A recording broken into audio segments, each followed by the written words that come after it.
Hi, this is Brent, and welcome to the Crossroads. In this episode from the Alaskan cruise on the NCL Bliss, it is Juneau Port Day. And like everything else, you pretty much have to get off the boat because the NCL boats dock quite a bit of ways from the downtown areas compared to some of the other lines. So you have to take a shuttle bus. And when you get up here, you can either take the shuttle bus to downtown to the left, or if you go to the right, there is the buses if you have an excursion. And we had an excursion today that will take us to the Mendenhall Glacier, which is one of the major tourist attractions when you go to Juneau, Alaska. It's part of the National Park Service. Here we are, we can catch the bus.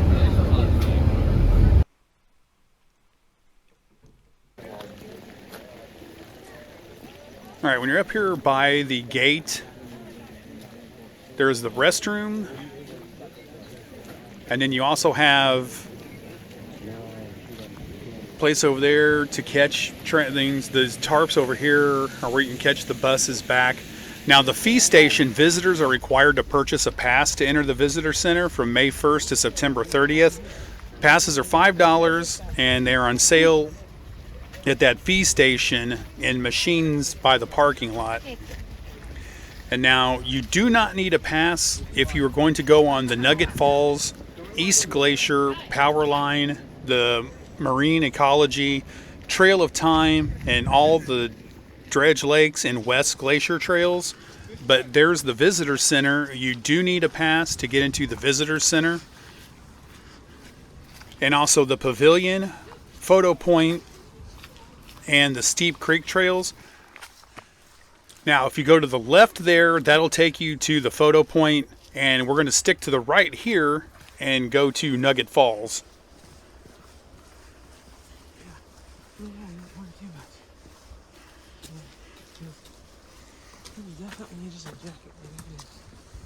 The Nugget Falls Trail is about 2 miles round trip, and it takes approximately an hour and a half to complete. And this will take you back to Nugget Falls, which for the longest time, they did not, it was always there, but people did not know it was there because the glacier covered it up. But once enough of the glacier had melted or broken off, then it became visible. You also see all kinds of wildlife. You'll see birds, squirrels. There's lots of bear trails, and you can tell the bear trails because they're low to the ground. It looks like the bears are crawling on all fours, going through the woods.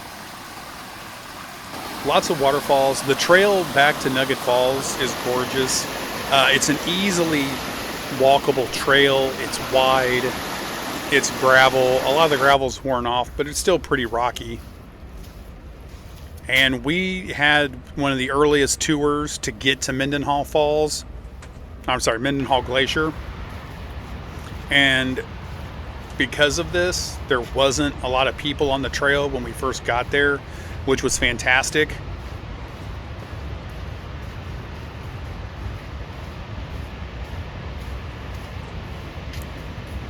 And as you get around the corner, you can hear the falls before you can see it, because the falls is 377 feet tall.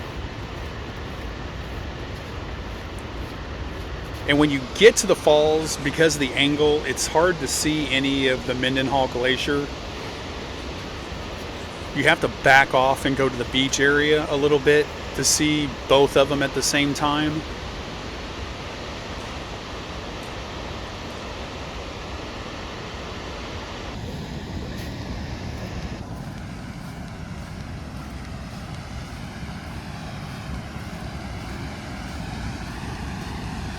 As far as the weather went, it was a little bit warmer than what, I think it was about 60 degrees. And it wasn't raining when we started on the trail. Whenever we got closer to the falls, we thought the droplets that we were feeling was just from the falls. But once we got done at the falls and started walking back, it decided to give us the proper Alaskan rain greeting. And this beach is also cool because it's the silt and everything that's the glacier as it retreats and moves.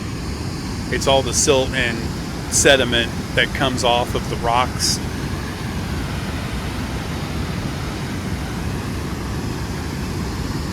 Now later on, after we got done and started heading back, this beach area started to get packed as more tours started to arrive. Like I said, if you get there early, always try to book the earliest trip. Always do the Nugget Trail first. Just because it takes a while, you make sure you have enough time. And also, whenever we were there, the visitor center doesn't open until 10 o'clock. So we weren't going to have enough time to do the visitor center and the trail. So we decided we would do the trail, head back, see if we would have time. Because our stay was pretty much just long enough to do the trail, maybe have a half hour to look at other stuff. Here's some of the pieces of ice that have broken off of the glacier and have floated down toward the visitor center. And there's where you can catch a peek of the Mendenhall Glacier.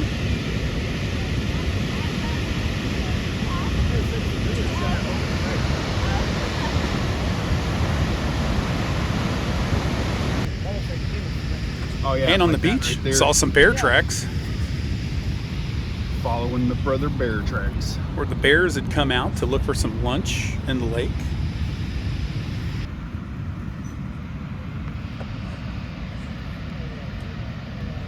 As you can see over there on the right, more people have started to show up, and it's starting to get fuller.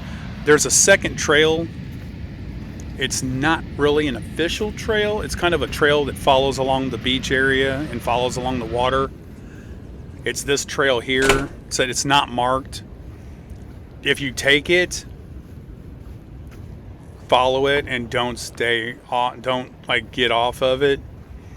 At this point, it started to rain very steadily. We were getting drenched. There's a couple of places like this where there's rocks that you have to step on to cross the streams. It hadn't started raining a lot yet, so this one wasn't too bad. If you get to the second one, yeah, I didn't die. That's like this, turn around and go back. Just don't try to go off and find some of the other trails. I wrongly thought that I could get off of the trail, the beach trail, to take one of the side trails. That ended up being some of the bear trails. Just go all the way back. Don't try to get into the thick forest. Don't, just double back, go all the way back to the beach, take the trail back up to the main Nugget Falls Trail. All right, and here we are back at the port area where you see you have some kiosks. If you need to take another excursion, there's the waiting areas for the shuttle bus if you have to take those back. And here is the Gold Belt Tram, which is the Mount Roberts Tramway, which will take you all the way up to the top of Mount Roberts, where there are shops, restaurants, bars, shopping. We didn't go up. Day pass ranges from $45 to $60, and you can either get them through your cruise or at the center. It's unlimited rides up and down. Now, as you can see, we have Caraloha, Milano, Diamonds International. Always feel like I'm in the Caribbean no matter which port I'm in, thanks to those stores always being there. The shops there along the port area, it's very kitschy, very touristy. Of course, there's all kinds of diamond stores. Here's your fur store where you can buy your fur bikini and fur male thong. Here's the library. If you rent a car, this is a good place to park if you're not on a cruise ship. It also has internet.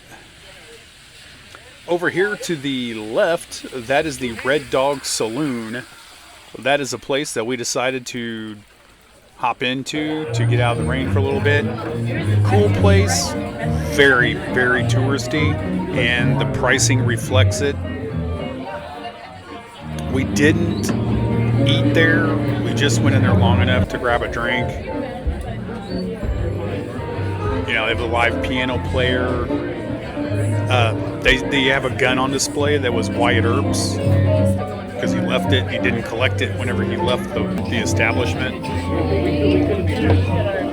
I said, very kitschy place, very touristy place. You know, it's kind of like going to a Hard Rock Cafe or a Hooters, you know, that kind of place. And of course, you go to these doors, you can only exit through the gift shop. So now here we are, just walking back out toward the waterfront area. Yeah, unfortunately, you know, like I said earlier, the Norwegian ships never seem to be up close to the ports. You always end up miles off and have to, you know, take a shuttle bus to downtown. Here's the other side of the parking garage at the library.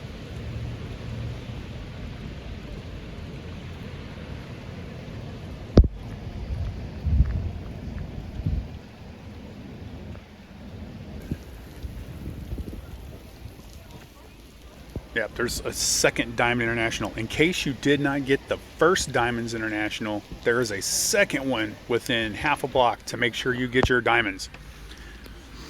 Now, Tracy's King Crab Shack is one of the staple restaurants for when you go to the port area. There's also a couple breweries. There's the Alaskan Brewing Company. Some of the things we were going to eat at Tracy's, but the line was outside and it was raining and you have to sit with other people, and I was wet and ready just to get back on the boat. But there's a second location that is a little bit further away for Tracy's that they say doesn't get as crowded, but we didn't get over that far. There's a last look from the shipping port where we were docked, and we kept wondering why the guys were sitting there like waiting, and then we looked out, it's like, oh look, they're pier runners, but they didn't feel obligated to run. So we were pretty much just waiting for this family to lollygag their way up to the boat. Overall, you know, I mean, Juneau was a good fun port, except for the rain, but it's Alaska, so you just have to expect the rain. Just always be prepared. It's just that there was so much rain that it laughed at our weather repellent shoes and coats and things. But if you go, definitely go to Mendenhall Glacier if it's your first visit there. If we go back to Juneau, I might spend the money to go up the Gold Belt tram to the top to see what's up there. It's just that with only having part of the time, and we didn't have a lot of time once we got back. We only had about an hour and a half, and I wasn't going to pay $60 for an all-day pass to pretty much go up once and come down once, and then that's it. If I would have had more in the day, maybe. So maybe next time when we go back, we'll do the tram. And I'm going to drop the website address for the Gold Tram, because most of them you can either get the tickets through your cruise ship, or if you're not on a cruise ship, if you're just passing through Juneau and want to go up, you can either order them online or get them at the site. Well, that'll bring us to the end. Thanks for joining me on my port day trip to Juneau, Alaska. So thanks for stopping by at the Crossroads. I'll see you out there on the travels. Bye.